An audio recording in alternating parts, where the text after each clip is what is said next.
Isang organisasyong tumutugon sa kalusugan ng mga sanggol at ng mga kababaihan ang inilunsad ng Philippine Red Cross.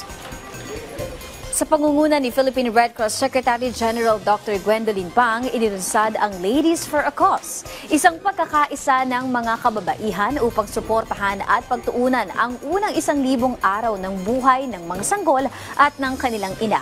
Ayon kay Pang, mahalaga ang papel ng mga kababaihan bilang tagapag-alaga at ilaw ng tahanan para makamtan ang pagiging malusog, matangkad at malakas ng mga susunod na henerasyon.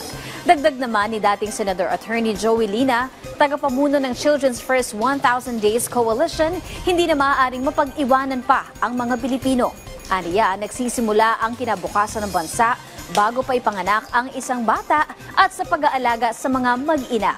Magiging isang malakas na pamilya ang Pilipinas at magiging malusog ang komunidad.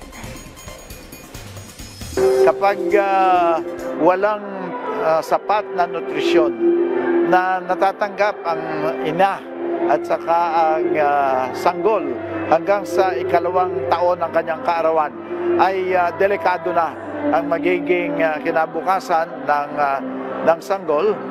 Hinggil sa kanyang kalusugan, magiging masasakti na siya kahit na siya tumanda. We cannot wait. This is very urgent.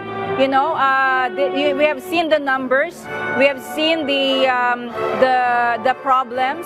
So if we will not act now, we will have more problems to come.